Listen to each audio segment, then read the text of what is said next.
Selamat malam pemirsa, sebelumnya saya ucapkan selamat tahun baru 2022 kepada semua pemirsa Indonesia Business Forum. Di awal tahun ini, ibu-ibu sepertinya semakin puyeng. Bagaimana tidak, selain LPG yang harganya naik, kemudian tarif listrik yang diperkirakan juga akan naik. Belum lagi harga telur, ini tadi Mbak-mbak makeup dan juga wardrobe sudah komplain harganya 34.000, minyak belum juga turun. Kayaknya tadi dibilang nggak boleh makan protein ya kita sekarang karena mahal semuanya. Nah, untuk itulah pada malam hari ini kita mencoba mengangkat tema mengenai harga pangan melonjak kado pahit tahun baru. Dan untuk mendiskusikan tema kita pada malam hari ini saya sudah bersama dengan 4 orang narasumber di studio. Saya akan perkenalkan satu persatu. Yang pertama ada anggota Komisi 11 DPR RI dari fraksi PKS, Bapak Eki Awal Muharam. Pak Eki, selamat malam. Assalamualaikum. Waalaikumsalam, selamat malam, selamat tahun baru. Selamat tahun baru Pak Eki dan juga selamat happy wedding anniversary. Terima kasih sudah berkenan menyempatkan waktunya Pak Eki, itu harus di-mention. Dan berikutnya ada Pak Adi Lukman, Ketum Gabungan Pengusaha Makanan Minuman Indonesia. Pak Adi Lukman, selamat malam. Selamat malam Mbak Brigita, selamat tahun baru, selamat sehat semuanya. Harus selalu sehat ya Harus Pak. selalu sehat. Kalau nggak sehat nanti puyeng semua pengusaha, karena yang penggerak. Sehat. Oh ya, biar semakin mumet kan harganya naik semua, harus tetap sehat dulu ya Pak. Ya, siap. Dan berikutnya ada Pak Peter Abdullah, Ekonom Korea Indonesia. Pak Peter, selamat malam. Selamat malam Mbak Mano. Sehat Pak ya? Alhamdulillah sehat. Selamat tahun baru untuk kita semua. Selamat tahun baru. Bu Guna, Ibu Rumah Tangga Penjual Nasi UMKM. Selamat malam Bu Guna. Selamat malam. Sehat Bu? Alhamdulillah. Yang nggak sehat kantongnya ya Bu? Kantong yang sakit. Oke, dan saya juga mau menyapa Bapak Oka Nurman yang merupakan Dirjen Perdagangan Dalam Negeri dari Kementerian Perdagangan. Pak Oka, selamat malam. Selamat malam Mbak, selamat malam Bapak-Bapak dan Ibu rumah tangga. Tadi saya nggak tahu tuh Pak Adi Lukman, saya tahu Pak Eki dan tentunya yang lainnya. Pemirsa, selamat malam. Terima kasih Pak Oka sudah berkenan untuk menyempatkan waktunya bergabung bersama kita. Saya ke Ibu terlebih dahulu. Bu, harga-harga masih tinggi? Bukan tinggi lagi. Parah. Apa aja Bu, apa aja? Berapa? Pakai mic. Mungkin biar pemirsa Cabe dengar. sekarang 1 kilo yang rawit merah berapa ya? 120.000. Biasanya berapa? Biasanya cuma 23.000. Oke. Paling mahal. Dari kapan ini naik? Ya dari semenjak mau tahun baru aja, mau Natal. Mau Natal Ya, udah naik sampai telur, sekarang? ya telur biasanya di level berapa ya? 20.000 sekarang sampai 35 kemarin tahun baru 35.000. Malah ada yang 40. Terus apa lagi Bu? Terus minyak goreng, beras juga udah mulai naik sekarang. Minyak goreng berapa Minyak sekarang? goreng tadinya 15.000, sekarang 20.000. Oke. Itu yang curah. Kalau yang kemasan itu yang kayak refill begitu, ada yang 37, yang 40, yang model merek-merek kayak Sanko itu lebih mahal lagi malahan. Terus beras? Beras tadinya 9.000, 9,5. Oke. Tadinya yang 8.000, 8,5. Oke. Naik semua sekarang. Semua naik, dagangan naik? Nggak bisa dinaikin, saya kan jualannya kan di perumahan, bukan di pinggir jalan. Pinggir jalan tapi yang beli tetangga.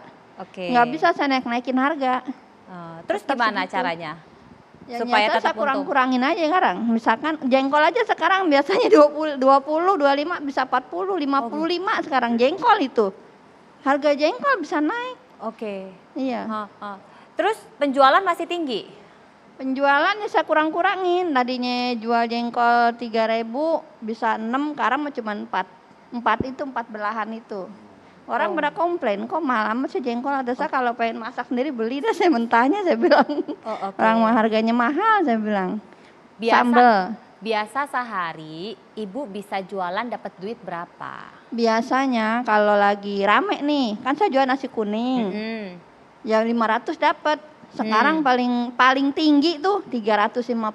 350 Iya, kalau dipotong ongkos yang tadi Iya. naik semua, untungnya jadi tinggal berapa?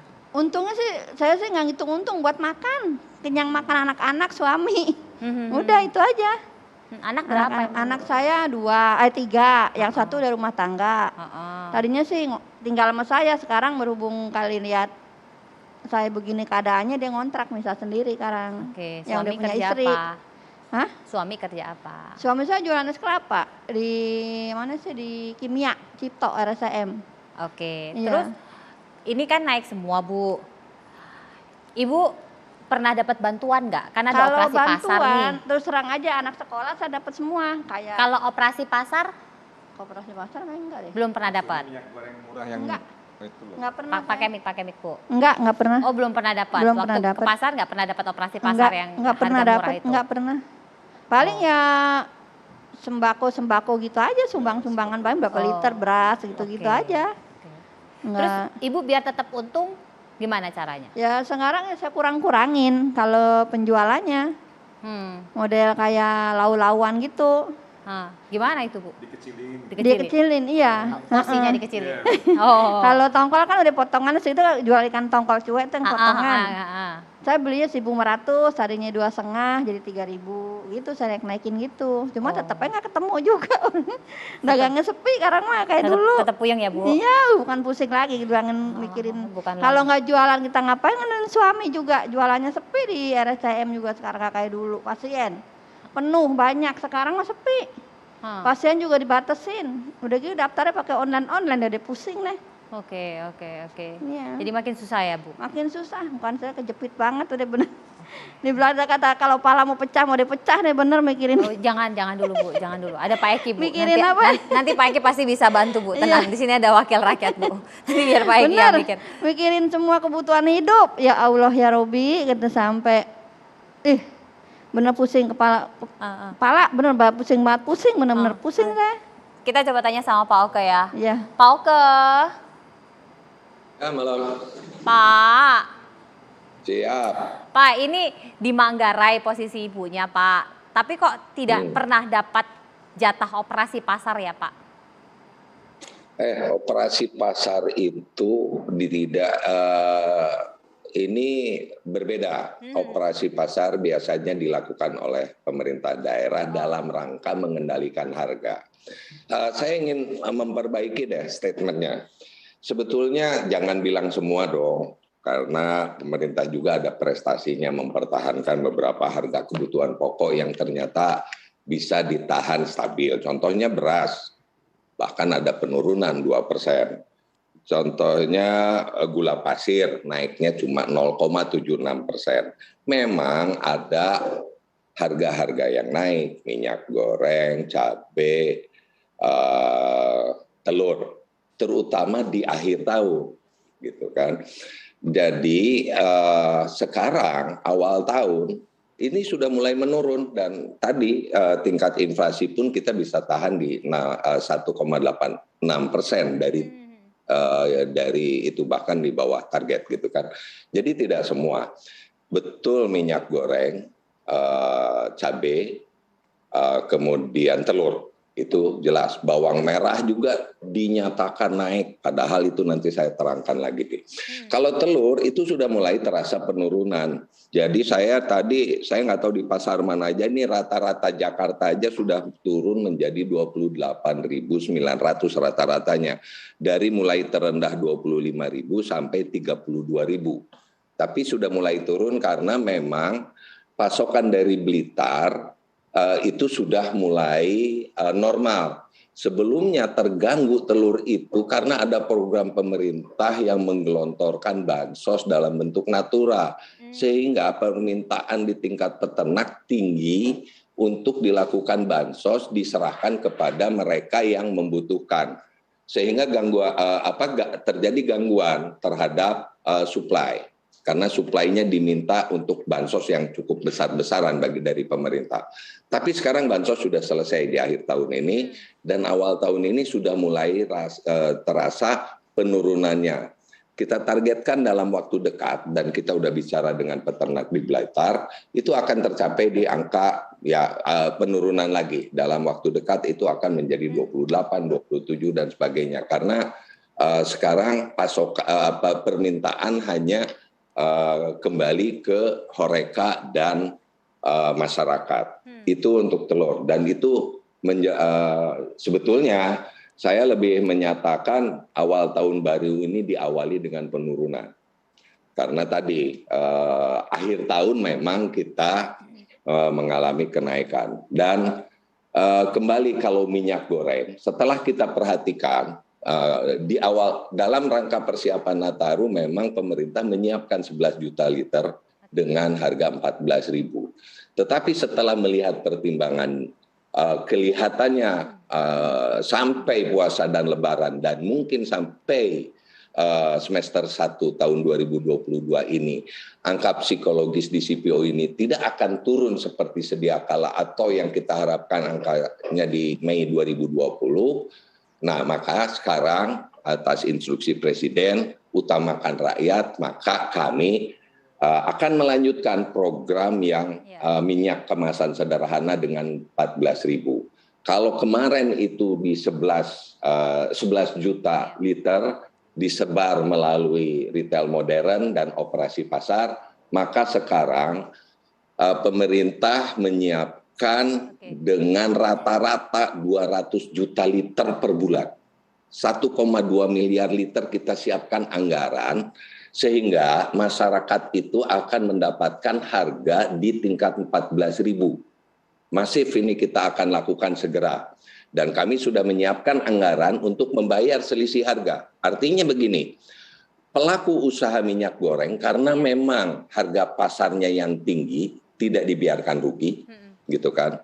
Harganya misalnya, harga pasarnya itu adalah 17.000, misalnya begitu. Maka sekarang masyarakat tetap mendapatkan harga 14.000.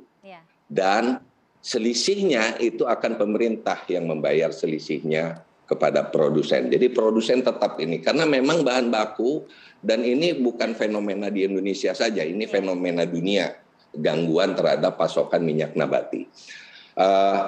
Jadi sekarang kami siapkan dalam waktu dekat ini segera, gitu kan, masyarakat bisa mendapatkan opsi untuk mengkonsumsi minyak goreng dengan kemasan sederhana seharga 14.000 dan itu akan kita siapkan rata-rata 200 juta liter per bulan. Baik. Gitu. Ini ada kabar gembira, jadi akan ada subsidi, jadi masyarakat bisa membeli dengan harga 14.000 paling tidak di awal tahun, nggak pahit semua kado yang dirasakan oleh ibu-ibu. Dan ada kabar baik yang disampaikan oleh Pak Oke. Kapan realisasinya? Nanti kita akan tanyakan lagi sama Pak Oke. Kita akan lanjutkan sesaat lagi, tetap bersama kami. Ini baru Ibu Guna di Jakarta. Coba kita tanya Pak Eki, ada yang lain nggak yang juga sudah komplain sama Pak Eki nih? Jadi kami ini baru pulang reses, ya, dan di seluruh daerah dari Sabang sampai Merauke itu keluhannya sama. Jadi itu misleading kalau dibilang, ya itu kan ada harga yang turun segala macam, pembandingnya dari mana?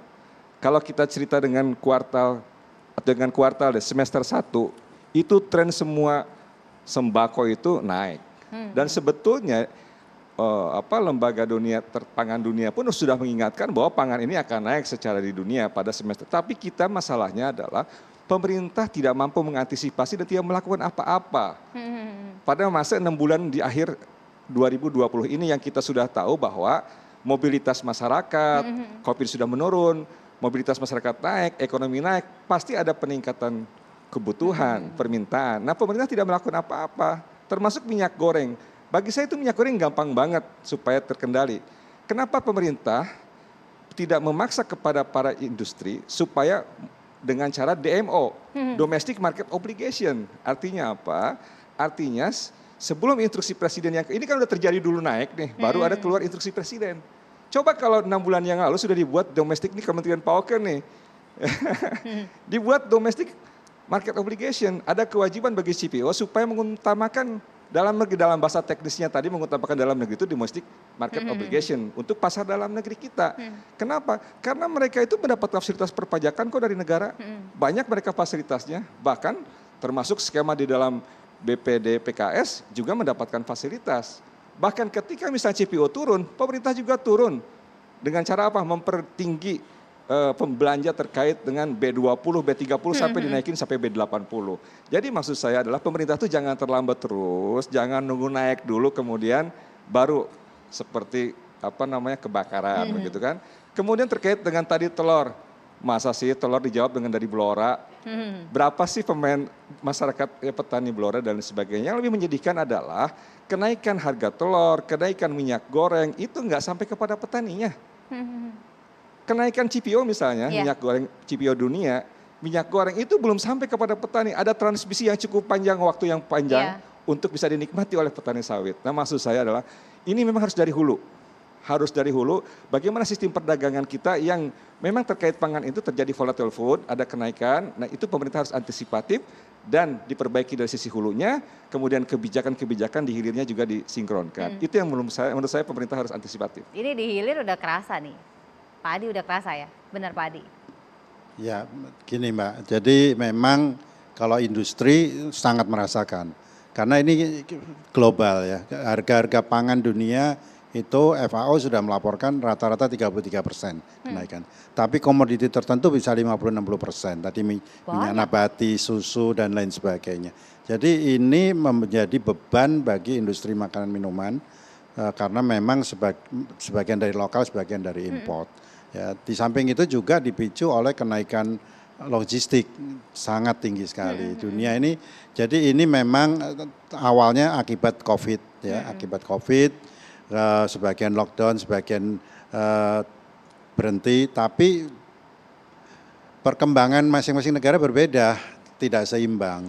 Ketidakseimbangan inilah yang menyebabkan perubahan baik dari logistik, pangan, dan dilanjutkan ke energi. Jadi komoditi pangan itu sudah sulit dipisahkan dengan sumber energi terbarukan ya. Banyak negara katakan berhasil.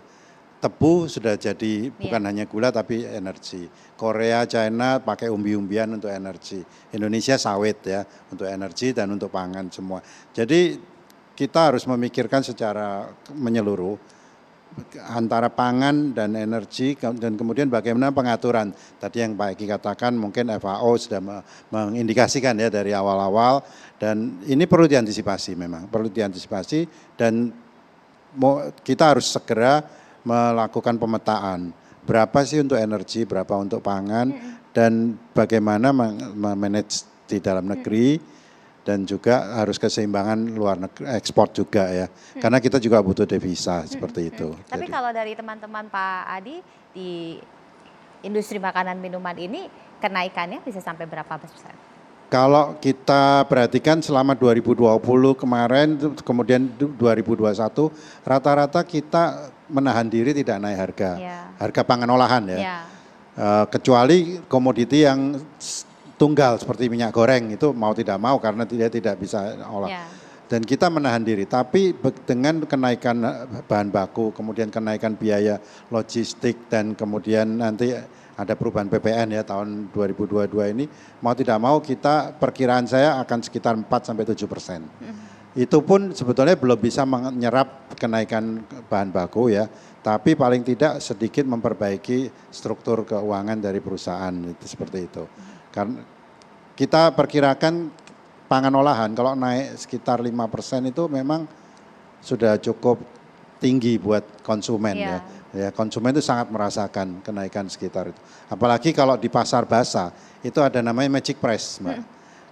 Kalau di supermarket bisa ganjil-ganjil jualnya ya, tapi kalau ibu jual nasi misalnya naiknya 500 nggak bisa 99, nggak bisa 40 rupiah, nggak bisa gitu ya. Jadi ada magic price 500, 1000, 1500, 2000 seperti itu. Itu pasar basah dan 70% dari pangsa pasar makanan minuman itu di pasar basah, di pasar tradisional. Pasar modern itu kira-kira 30% seperti itu. Nah, oleh sebab itu kalau kita mau menaikkan harga itu sangat hati-hati sekali. Dan price sensitif khususnya untuk masyarakat Indonesia kelas menengah bawah, ini kita harus akui masih price sensitif untuk pangan seperti itu. Dan tentunya kalau kita lihat data inflasi mungkin nanti Pak Peter bisa jelaskan. Struktur inflasi paling besar bahan makanan dan makanan gitu. Itu paling besar pengaruhnya. Nah kita harus hati-hati itu. Meskipun menurut saya kita tidak perlu takut inflasi, yang penting pertumbuhan juga harus tinggi gitu. Nah ini kita harus sudah riset. Mungkin Pak Peter kalau ekonomi dunia itu sudah ada riset setelah pandemi itu Mbak. Gitu. Harus balance sebenarnya. Jadi Kalau dibiarkan bleeding terus ya nanti repot juga, lama-lama teman-temannya Pak Adi bisa tutup karena harus menahan diri terlalu lama. Nah, hitung-hitungannya Pak Peter bagaimana sesaat lagi, tetaplah bersama kami. Jadi gimana Pak Peter? Gimana Pak Peter? Silakan Pak Peter. Iya, ini menarik sekali ini apa yang disampaikan oleh Pak Oka, tadi Pak Oke, Pak Eki, Pak Adi, Bu Guna. Ya. Tapi yang terpikirkan oleh saya, Mbak Mona, adalah ini fenomena yang selalu berulang, terus berulang. Ya. Selalu kita bicara tentang kenaikan harga. Padahal kenaikan harga, yang permasalahan pangan ini sudah di warning oleh FAO, oleh internasional, bahwasanya ini akan terjadi. Ya. Dan seharusnya kita sudah mengantisipasi, karena kan berulang, kenaikan harga cabai, ya itu kan berulang, kenaikan harga telur, dan saya kira isunya adalah kita bukan isu hanya sekedar isu jangka pendek, berarti karena dia berulang, ini adalah isu jangka panjang.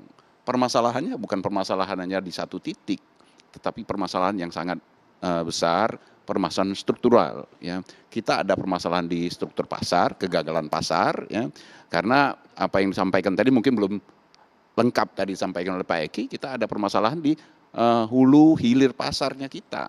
Ya. Dan yang paling utama adalah kalau seandainya kenaikan harga ini kemudian menjadi berkah bagi petani kita, peternak kita, mungkin kita happy-happy aja. Persoalannya adalah kenaikan harga ini hanya menjadi derita aja, Bu Guna dan kawan-kawan, ibu-ibu rumah tangga kita, tapi di sisi lain juga tidak menjadi sebuah berkah bagi para petani kita, peternak kita. Jadi inilah yang terus-menerus jadi permasalahan kita. Ya. Kita kebijakan kita secara besar, ya, di dalam desain kebijakan besar kita itu ada yang salah, ya, sehingga kita berulang-ulang mengalami hal yang sama, kenaikan harga yang tidak bisa dinikmati oleh produsen. Bagian mana rentenya ini di mana? Ini persoalannya kan. Jadi kenaikan harga itu sendiri sebenarnya kan fenomena wajar. Ya, saya tidak bisa menyalahkan kalau seandainya misalnya terjadi kenaikan harga minyak sayur sekarang ini. Karena memang persoalannya adalah ada kenaikan harga global. Dan itu yang kemudian menetes ke bawah, ya, baik itu kalau istilahnya itu direct pass through maupun indirect pass through ke kenaikan harga di dalam negeri, wajar. Tetapi persoalannya adalah bagaimana kita mengantisipasinya seharusnya lebih awal. Ya, kenapa ini tidak dipersiapkan sejak dini, sudah diketahui bahwasanya harga CPO terus melonjak, ya. Sementara kita juga sudah mulai ada pembatasan-pembatasan, ya, ada penggunaan CPO untuk hal-hal yang lain sehingga pasokan CPO untuk minyak sayur itu menjadi berkurang. Dan hal ini kan sudah bisa dipastikan akan menuju kepada kenaikan harga. Dan sayangnya itu tidak diantisipasi. Ya, kalau menurut saya Pak Eki tadi sudah menyampaikan hal yang sangat baik. Kalau seandainya itu sudah diantisipasi dengan adanya DMO, ya, walaupun ada juga persoalannya. DMO itu juga bisa seperti terjadi pada batu bara. Walaupun sudah ada DMO, tetapi karena harga yang begitu tinggi, ya, yang begitu menarik bagi pengusaha, itu kemudian DMO-nya tidak dipenuhi, ya, sehingga memaksa pemerintah untuk melarang ekspor batu bara. Mungkin itu akan terjadi juga di pasar CPO, ya, kalau seandainya kita lakukan. Tetapi at least tidak-tidaknya harus ada antisipasi sejak awal, ya, bahwasanya akan terjadi kelangkaan dan akan terjadi kenaikan harga, sehingga kebijakan-kebijakan itu sudah sejak awal juga sudah dipersiapkan. Apa yang harus dilakukan? Seperti sekarang ini pemerintah akan memberikan subsidi. Subsidinya kita tahu bahwasanya ini akan seperti apa, ya. Kan penyaluran subsidi juga kalau dilakukan secara mendadak seringkali tidak tepat sasaran. Nah, permasalahan-permasalahan seperti ini yang seharusnya harus menjadi PR kita, ya, baik itu PR jangka pendek maupun jangka panjangnya. Jangka panjang dalam artian kita harus benar-benar mengubah paradigm kita, ya, mengubah kebijakan kita, desain kebijakan kita agar supaya persoalan ini tidak terjadi berulang. Jadi seperti apa kemudian kebijakan yang disiapkan oleh Kementerian Perdagangan? Sesaat lagi kita akan tanya Pak Oke, tetap bersama kami.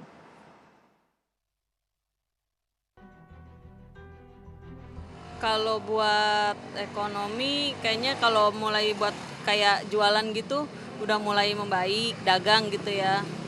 Cuman kalau buat harga-harga semuanya pada naik juga. Yang paling tinggi telur, minyak, sama saya kan jualan cabai gitu ya. Itu yang paling berasa. Makin susah. Ya itu dia udah nyari duit susah. Mahal semua. Makanan gitu kan, buat masak itu minyak mahal. Ya itu dia minyak yang semacam telur gitu, cabai kan itu bahan pokok. Ya sulit dah dek. Kalau dibilangin mah ibu sedih. Telur begitu. Sekilo tadinya cuma 20.000, sekarang 35. Minyak sama, mahal. Jadi ibu bingung ngebagi uangnya ke sana kemari. Ya, kita langsung tanya aja sama Pak Oka. Pak Oka, lalu bagaimana strategi dari pemerintah? Karena tadi kan tentu kita ingin tahu untuk bisa mengantisipasi dari tadi terlambat katanya pemerintah. Silakan Pak Oka. Ini sudah jadi pertimbangan, ada DMO, Domestic Market Obligation, ada DPO dan sebagainya. Akhirnya kami untuk minyak goreng kami sudah berkeputusan, tadi udah apalagi dipercepat dengan perintah instruksi Presiden, maka kebijakan kita yang menyediakan minyak goreng kemasan 14.000 per liter itu akan dilanjutkan dan diperbanyak. Sehingga tadi sore dari Rakortas sudah memutuskan kita akan menyiapkan 1,2 miliar liter atau 200 juta liter per bulan untuk disiapkan dengan harga 14.000 per liter setara, bisa yang 2 liter 28.000, yang mungkin nanti bagi pelaku UMKM yang memerlukan kemasan lebih besar 10 liter, 25 liter, tapi itu setara dengan 14.000 per liter. Nah, tapi di sini pelaku usaha produsen minyak goreng yang membutuhkan bahan baku dengan harga CPO internasional ini tetap kita tidak rugikan, karena harga pasar bagi mereka tetap, dan selisih harga untuk menjadi 14.000 itu akan diganti oleh pemerintah. Mekanismenya tidak subsidi, tetapi pembayaran selisih harga. Kenapa kami memilih ini? Karena selisih harga ini akan fluktuatif. Begitu harganya menyentuh harga kesetimbangan yang 14.000 tadi, tentunya selisih harga, atau tadi kalau udah di bawah, kita nggak berbicara itu lagi, kalau subsidi kan permanen. Jadi kebijakan inilah yang kita siapkan, dan kami pemerintah telah menyiapkan 3,6 triliun melalui BPDPKS, dan itu secara masif dilakukan dalam waktu 6 bulan ini. Kita pantau bila penting diperpanjang. Tetapi ini yang kita lakukan, dan saat ini sudah disiapkan anggaran 3,6 triliun untuk membantu masyarakat, di mana selisih harganya akan dibayar oleh pemerintah. Sehingga dalam waktu dekat ini masyarakat bisa mengakses dengan minyak goreng kemasan sederhana dengan harga 14.000. Bu Guna, ada yang mau disampaikan ke Pak Oka, ada yang mau ditanyakan? Halo, Assalamualaikum Pak.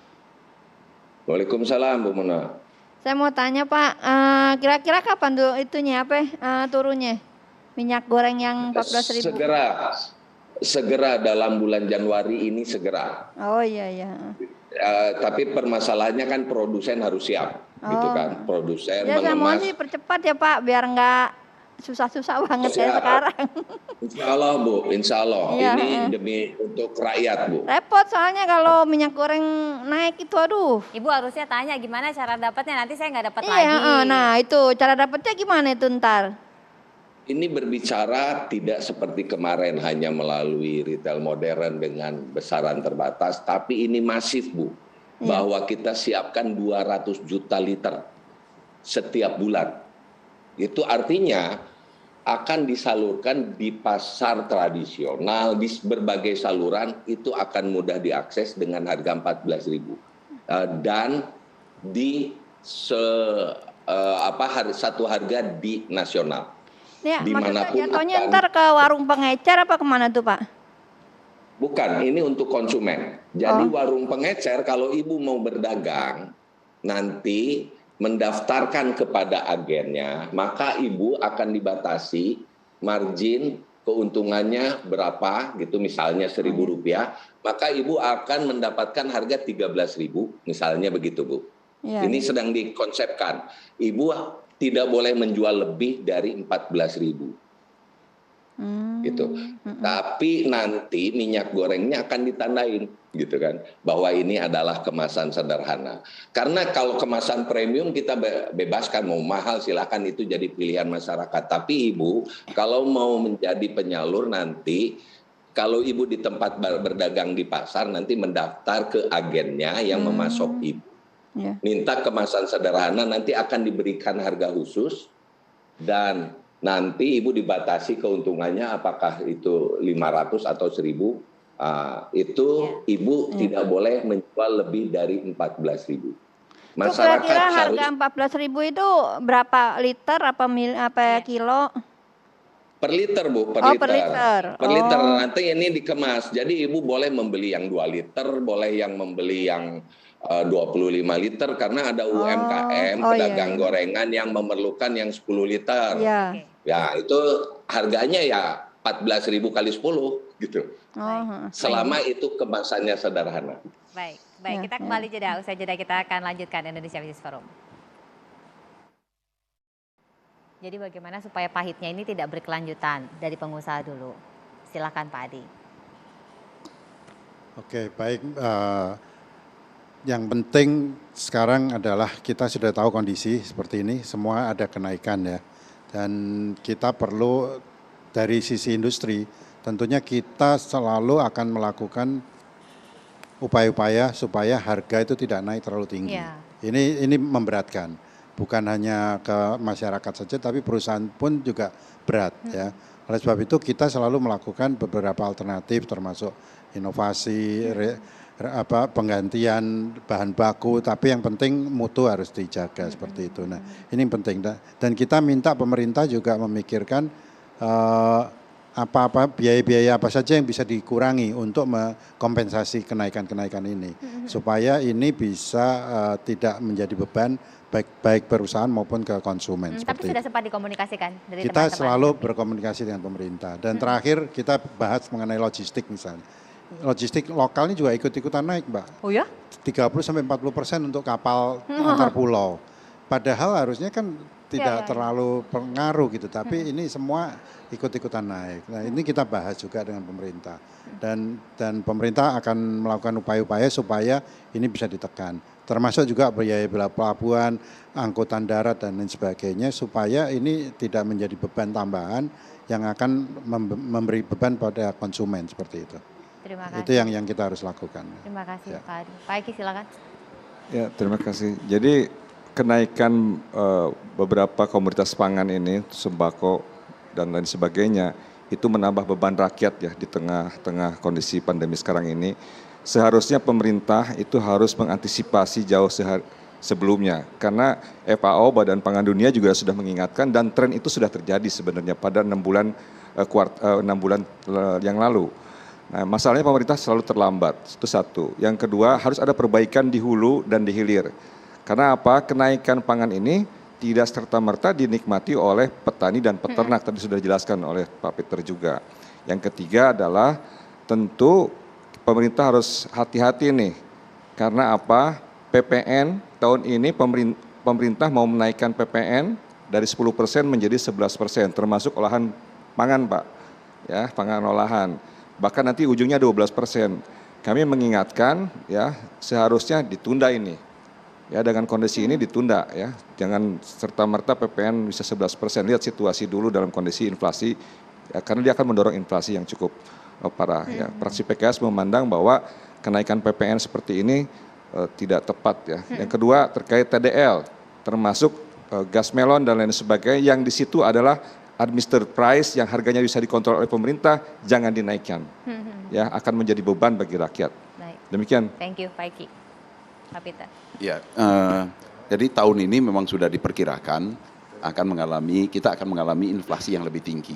Ya, baik itu dari sisi volatile food harga pangan yang sekarang kita alami, kemudian juga ada admin surprise, termasuk juga harga rokok Pak Eki. Iya. Harga Udah rokok naik ya, juga Pak, naik. kayaknya. Ya. Jadi beban masyarakat itu semakin besar, khususnya beban masyarakat bawah. Ya. Dan ini bukan sesuatu yang ini ya mudah, ya. Tentunya sesuatu yang tidak mudah, ya. Sesuatu yang harus dipikirkan secara matang bagaimana solusinya. Dan solusi saya kira ada solusi jangka pendek dan juga ada solusi jangka panjang.